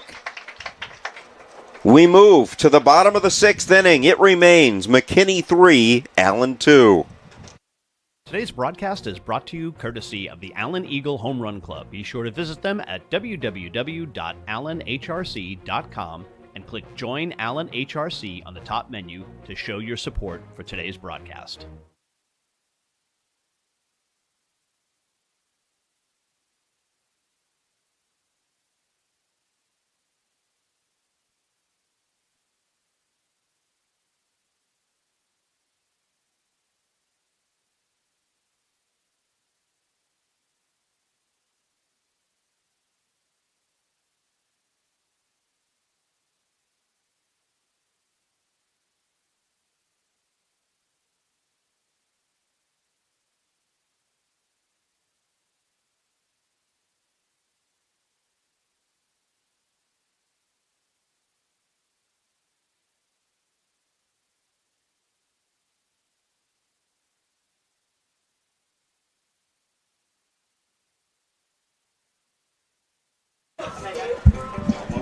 We believe that it's Isaac Palmer who, it would make sense, he was the DH, that he's the one loosening up in the bullpen. So this becomes a really big inning for Allen, obviously. They're down by 1. You're in the late innings, but they've got 2, 3, and 4 coming up. Center fielder number 4, Jaden Wilson. Luke Leishman has only thrown 60 pitches, so fatigue shouldn't be an issue. Jaden Arrero for 2 today. And the first pitch misses. It's 1 ball, no strikes. Shea Young on deck. It's a good take.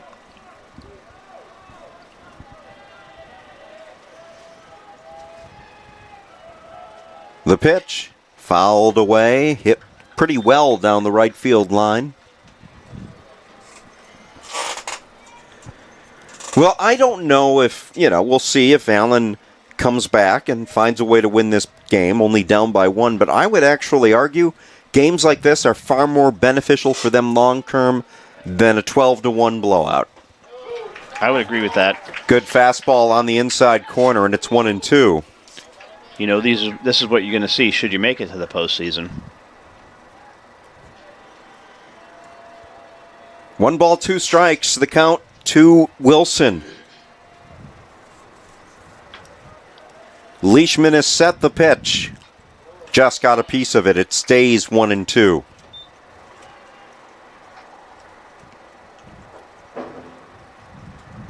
Leishman has walked a pair today, but by and large, he's had very good command.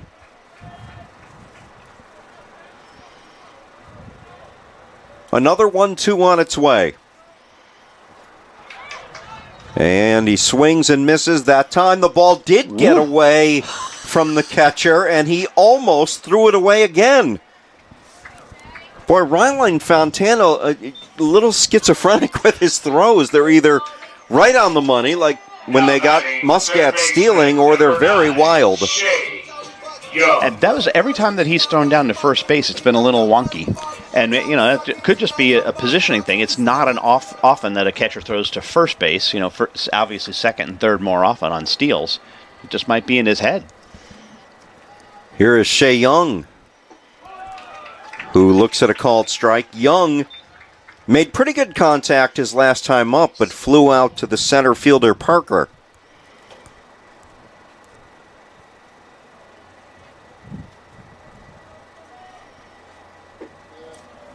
Misses. 1 ball, 1 strike. I'll say this about Luke Leishman, regardless of what happens the rest of the game, this kid's going to be really good. He is a sophomore. He's pretty good now, but he is going to be really good over the next couple of years as Young laces that one into left center field for a 1-out base hit.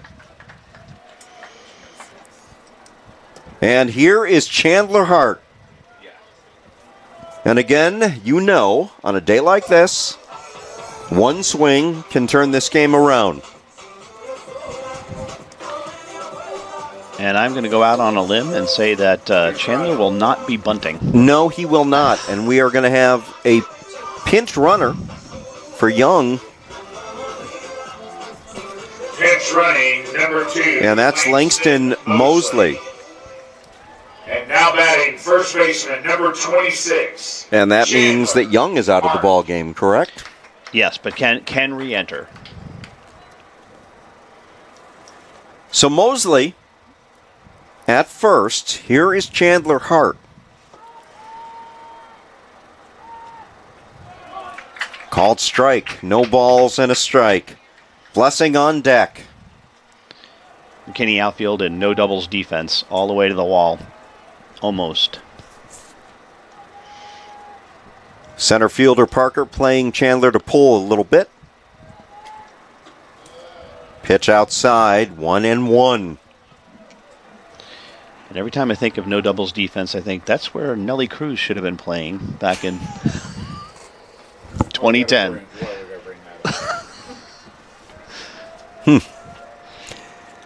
Unexpected reference, especially from a Mets fan. Oh, I was rooting for the Rangers that year. Why not? Mets were well out of it at that point. I was in Greenville. Yes, it was. It was the World Series. I was in Greenville, South Carolina, watching it at the Westin Hotel. Here's the 1-1. Popped up in the infield. Let's see who calls for it. It's going to be the shortstop Hodges. Makes the catch, 2 down.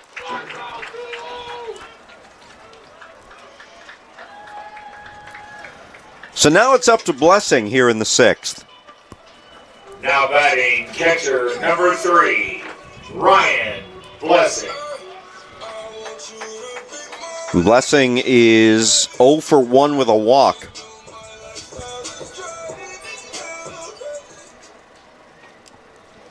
Doesn't have a home run this year, but I know he hit one last year. I remember that.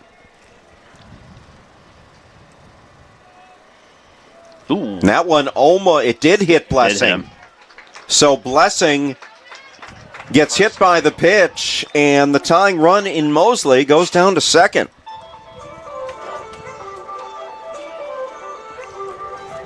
And now it's up to Carson O'Neill. And now we'll have a courtesy runner for Ryan. And we're going to have a meeting at the mound. Well, I will say this. I really like Carson O'Neill in this spot because when you look at today, you look at this box score, not sure anyone's hit the ball harder both times up than Carson has, with a base hit and then a ball that was absolutely clobbered that unfortunately went right to the third baseman, Kuhn. So I think Carson is seeing the ball pretty well.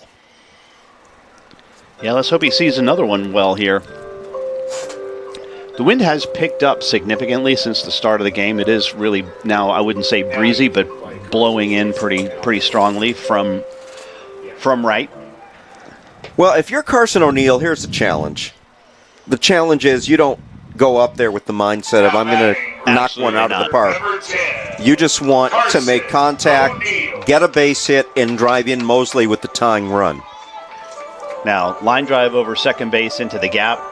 That'd be beautiful. That gets the 2 runs in. He has been smoking. And the hit before the home run, I believe, Carson did exactly that. It was a line drive over second. First pitch again in there for a strike.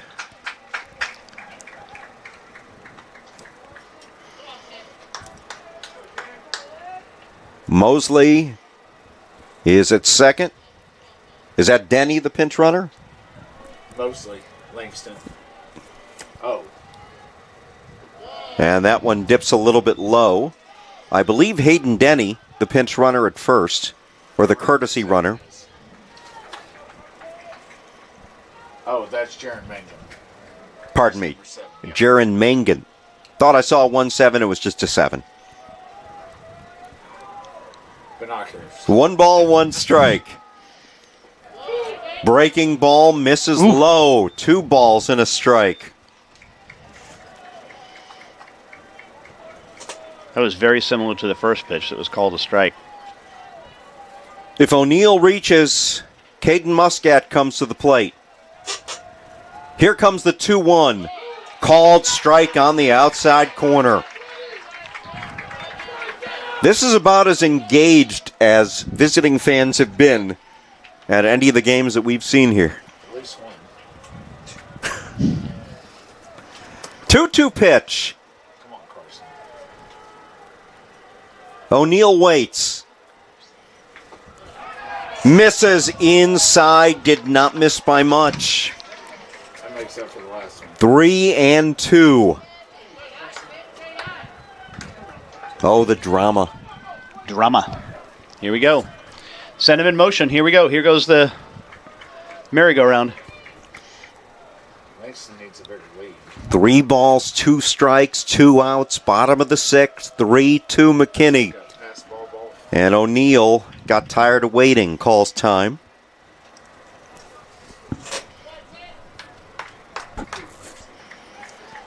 Big pitch coming up from Luke Leishman to Carson O'Neill. Instead, he whirls and checks Mosley at second. Let him know he's there. That's right.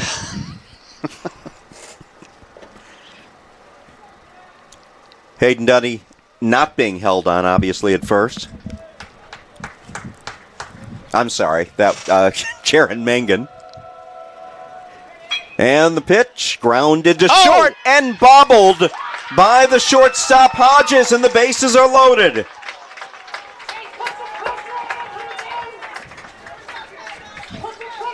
Hodges trying to make the play before he had full control of that ball, and it hopped out of his glove. That is another error. That'll be their 3rd on the game. You know, you have to think if Now batting left fielder number Mosley 12. Langston got in, not in his way, but was running past, and if he just saw him out of the corner of his eye, just took his off the eye off the ball for just a second, that it caused him to boot that ball. Mosley at 3rd, Mangan at 2nd, And O'Neill at first. And Caden Muscat rips it to right, and it drops in for a base hit. Here comes the go-ahead run. Safe. A huge two-out single from Caden Muscat, and it's 4-3 Allen.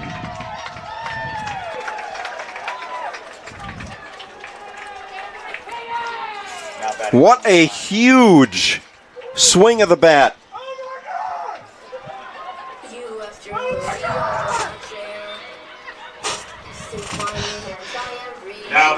Allen fans getting a little excited. Isaac Palmar. Well, when that first left his bat, I thought it was going to be a hard out. But Roger Washington kind of pulled up on it. And the first pitch to Palmar is swung on and missed. You wonder if that had a little bit of extra topspin on it, and that's what made it get down so quickly. Also into the wind, too, so. True. But what a big swing from Muscat. And Muscat's going to go, and they don't make the throw because of the risk of a throw getting away with the runner at third. So now, runners at second and third. And Allen a chance to get some insurance, as we say here in Texas. All right.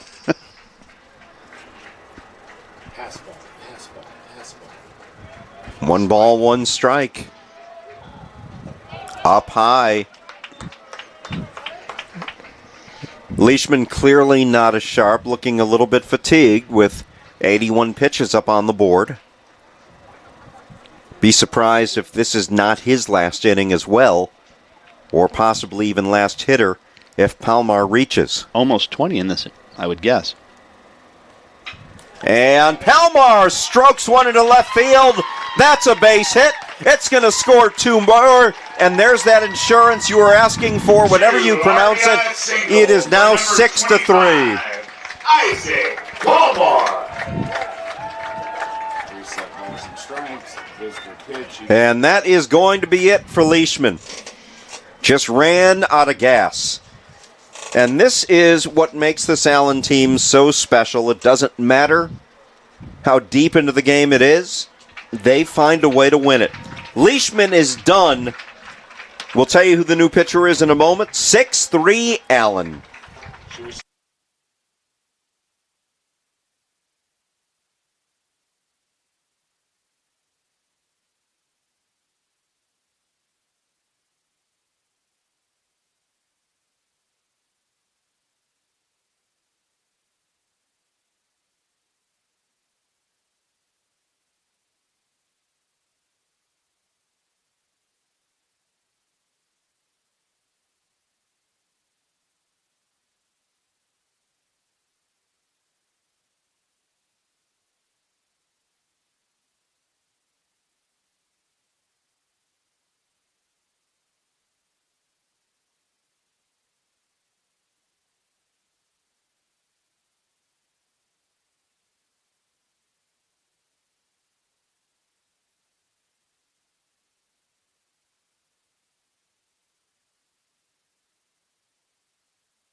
The new pitcher is the guy that was the DH, Everett Gidney. 2 down in what has been just a very enjoyable bottom of the 6th inning for Allen. as they have turned a 3-2 deficit into a 6-3 lead. Flip the script. Absolutely. Have you ever literally seen somebody flip a script? I've seen him flip some things. Now batting, second base. Here is Nico Evangelopoulos. Nico Evangelopoulos. What is so incredible about Allen right now is this all happened with the bottom of the order. Got things started. Yep. And it just shows that these numbers mean absolutely nothing. Gidney's first pitch is a strike. Coming into the game, O'Neill was hitting 268. Muscat was hitting 217. Palmar hitting 160. Doesn't matter. They're the guys that put together this rally.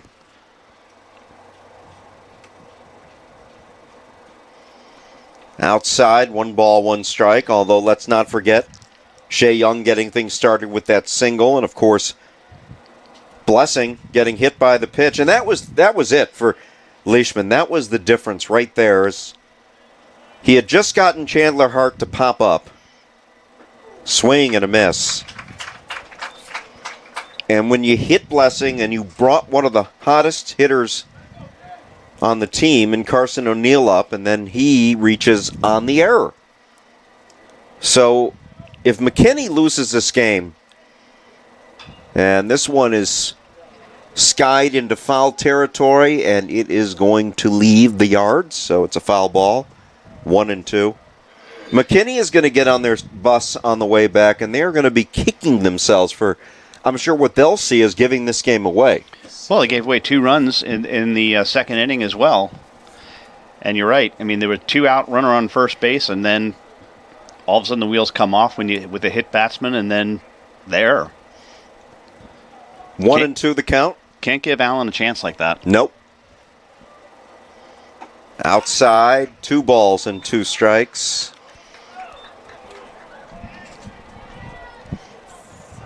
Gidney on in relief of Leishman.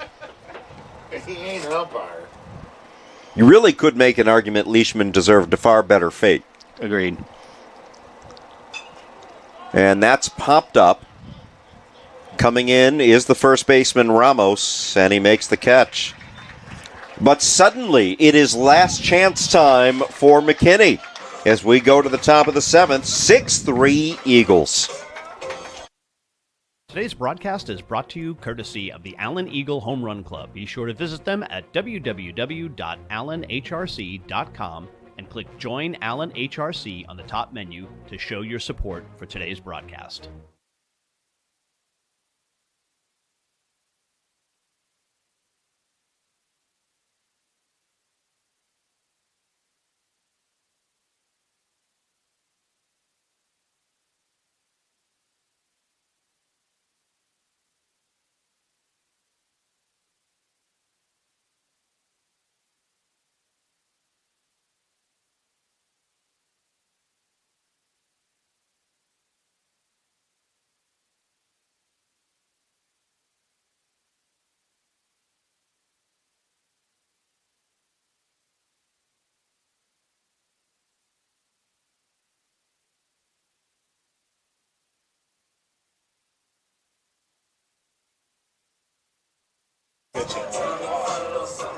Coming on for the save is Isaac Palmar. Now pitching for your Allen Eagles will be number 25. Tell us about Palmar's numbers, Ed. Now pitching. Palmer has Isaac 12 innings pitched, Palmar. 2 games started, and a All right, so 4 ERA, 10 strikeouts, and 8 walks. So I wonder if he's going to have a short leash, especially. There is somebody warming in the pen. Looks like a lefty? No. Yeah, it is. It's a left-hander Lefty. warming in the pen. Both teams flipping pitchers and DHs. Exactly. And the fact that there is somebody warming up does beg the question, how long of a leash does this freshman have today? I think it's very much contingent on throwing strikes.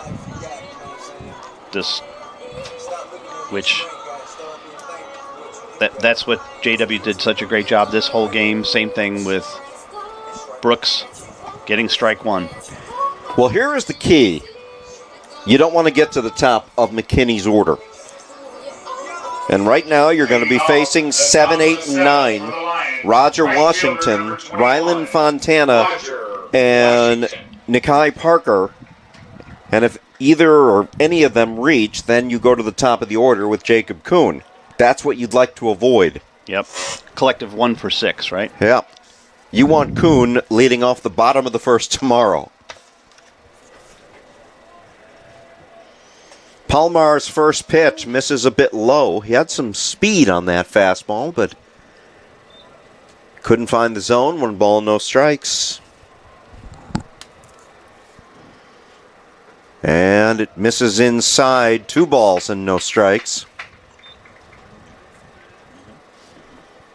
3-run cushion for Palmar to work with.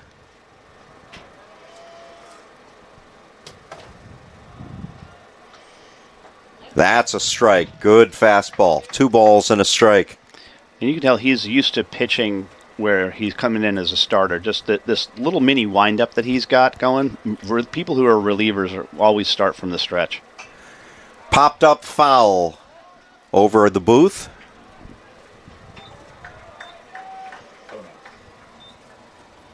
So 2 balls and 2 strikes against Roger Washington. The 2-2 pitch. Washington almost offered, but held up. It's 3-2 now.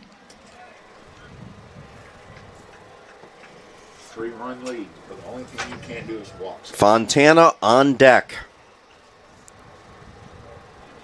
Make him put it in play. Here comes the 3-2 pitch. Called strike 3. I was about to say misses, but it didn't.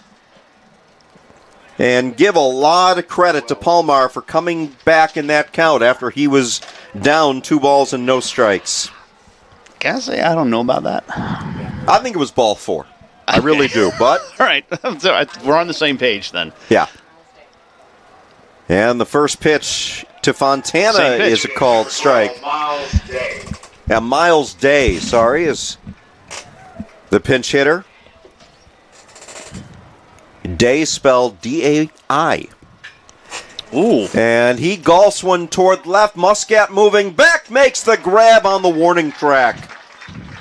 Miles Day gave it a ride, but it's allowed out. It is die like Kai. I messed that up. Just if y'all do the game tomorrow, just so you know. That's my bad. I talked to the coach beforehand. So we're told that it's Miles Dye who flew out deep to left. Not Day. Okay. Fielder number 5, Nikai Parker. Now, if that one had gone, then Dye would have had a good day. Here is Nikai Parker, the last hope for McKinney, and he fouls it off.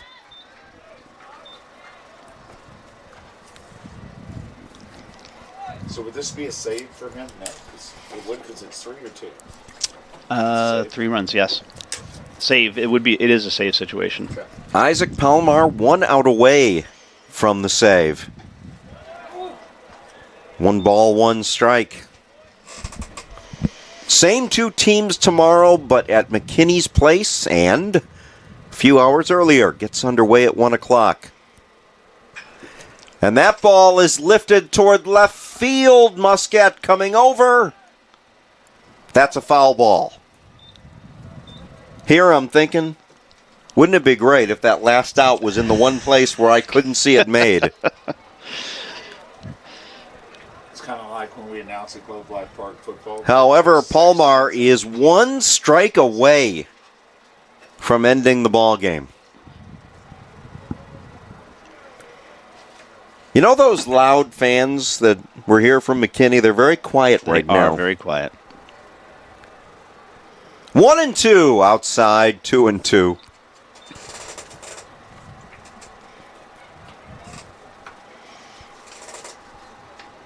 Well, this will likely be the first time this season that I will actually have a longer ride going home than coming here.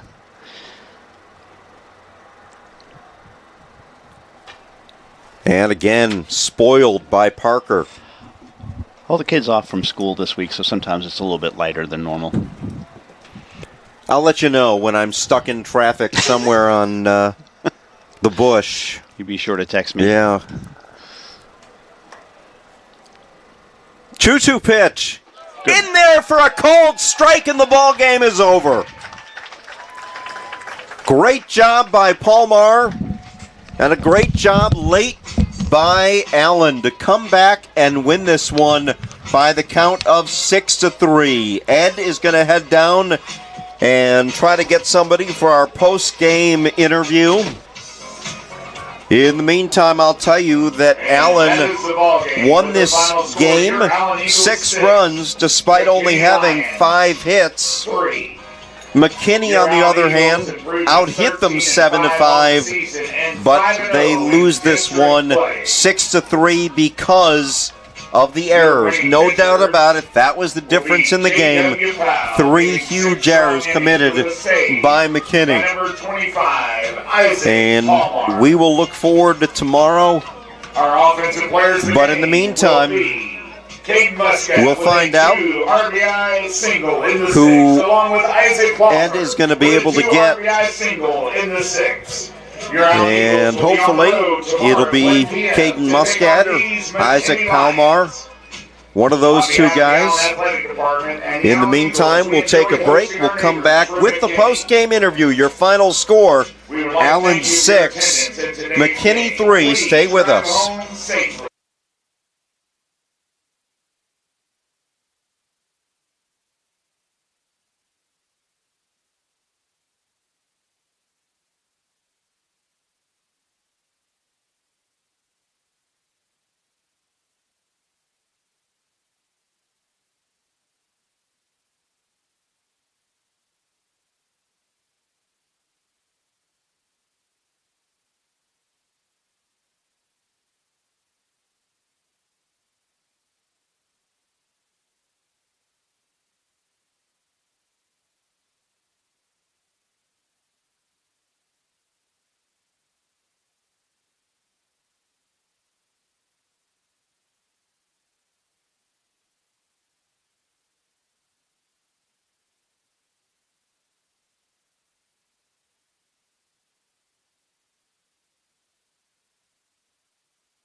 Allen wins this one 6-3, and you could tell that the McKinney coaching staff isn't real happy with the team as they are actually making them do stretching exercises in shallow left field.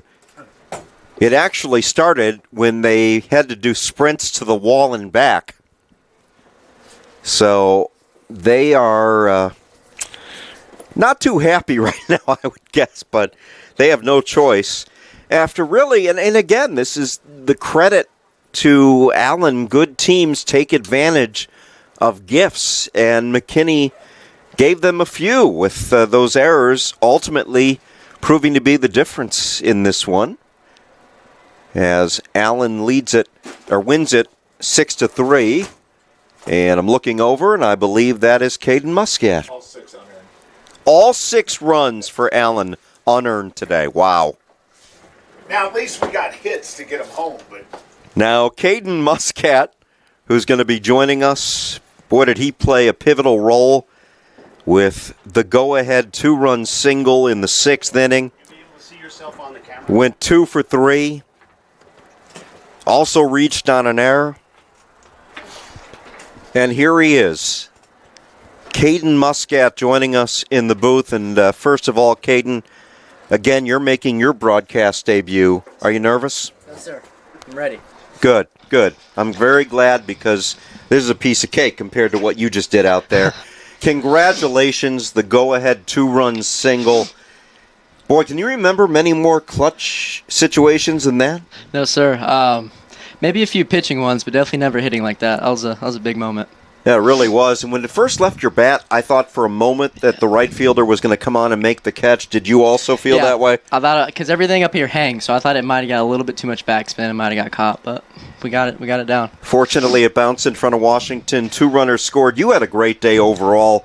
You went 2 for 2. You reached base all 3 times, also reaching on an error, that ball that was dropped in left field. And your approach at the plate has been very consistent this season. You're a guy, you know what, you look at the batting average, it's not probably where you'd like it to be, but I was saying to Ed earlier in the game, I can think of multiple times that you've had big at-bats that have really helped this ball club. Yes, sir. I like to keep the approach just up the middle, opposite field, because I'm not a huge guy, so line drives, like I know I'm not going to hit anything out of the park, so I try to just keep it up the middle, opposite field, and sometimes if it gets in on you, you get to pull one, so it's a good feeling. Speaking of good feelings, talk about that feeling knowing that this is a team that will find a way to come back and win games like this. Now, all 6 runs you guys scored were unearned today. Wow. So they kind of handed you the game. They committed 3 big errors, but it takes a good team like Allen to take advantage of those gifts. Talk about that feeling in the dugout that you guys, even when you fall behind, know you're going to find a way to come back and win. Yes, sir. I mean, we never have a doubt. I mean, we put the work in. We worked all off season, and we've been in these situations before against good teams, so we know, down or up, like we play every out as hard as we can. You know this McKinney team is better than they've been in the past, and you know you're going to have a battle again tomorrow. What did you learn about McKinney today? We definitely learned they're gritty, and they're going to throw strikes. We capitalized on some defensive mistakes, but tomorrow they're probably not going to make those, so we got to be a little better. They got to feel that the ball flies out a little bit, so hopefully we can put up some more runs. When are you going to take the mound again? Tomorrow. Are you going to start tomorrow? Yes, sir. There you go. We just had a massive breaking news story. So Caden is going to be on the mound tomorrow. When you go into a game like this and you know a little bit now, you see what this lineup is capable of doing, what's your mindset before you take the mound? First, I got to hydrate. It all starts, in preparation. Got to get some good sleep, a good dinner, a good breakfast, and then just compete. I mean, it doesn't matter who I'm playing against or who we're playing against. Just compete, battle, and better team will win. Caden, if you had one thing to say to Sean Kless right now, what would it be? Thank you for everything you do for us, sir. Well, not me. Well, that's Ed. Sean Kless? Yeah, Sean. I love you. You don't dude. have to be as respectful. Yeah, no, I love Sean. I hope everything's going great. I hope the internship's going well, and you're doing amazing. Well, he could be watching right now, so, I hope so, yeah. You never know. Yep. Caden, congratulations. Thank you, sir. And good luck tomorrow on the mound. Thank you, sir. Caden Muscat, our player of the game, with that 2-run go-ahead single in the 6th inning. And just a terrific kid. And Ed, we'll wrap things up, but again, 6 unearned runs. And I don't know if you noticed, I mentioned it a short time ago, that it's a very hot day, and McKinney still has that team out there doing calisthenics. They are stretching. They just did sprints from the wall and back. They're not getting on that bus right away. And I think their coaching staff is making a statement that's kind of loud and clear to these guys that you gave this game away. Little Herb Brooks action, yeah. Right? Saying, hey, listen, look, they're kind of meandering around now, but finally walking off the field. But look, you cannot give Allen the chances that McKinney did today. That is and it just happened to be like 2 in a row, both cases, right? 2 errors. In the case of the 4-run, it was the hit by pitch and then an error. And 2 consecutive errors like that, or 2 miscues, it's going to cost you the game, and that's exactly what happened. No question about it, and I think Caden's mindset is perfect going into tomorrow, because I think you have to leave this game with a little bit of respect for what McKinney can do offensively.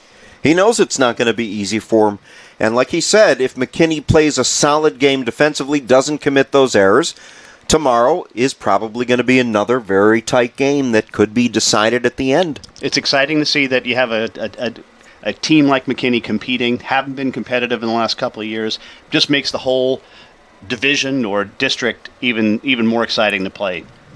But we'll wrap up on this note. Allen is still perfect in district play. And I don't want to put the cart before the horse, but I'll do it anyway. Okay. This is definitely a playoff team. Now the only question is, are they capable of either running the table in district or finishing maybe with one district loss? I think the answer is yes. I think they are clearly capable. The question is, will they? But I think this team has the capability. This team hits far better than any team that I've been associated with, and I'll count the last 6 years, really, because when my son was a freshman, he didn't play varsity, but we watched a lot of games. And this team hits much better than those previous teams have. Well, Ed, we'll do it again tomorrow afternoon at 1 o'clock. Let's do it. Let's play 2, maybe. No. Well, the way it looked, I think for a minute I thought maybe they were planning on it. All right. But that's going to do it. Our final score again.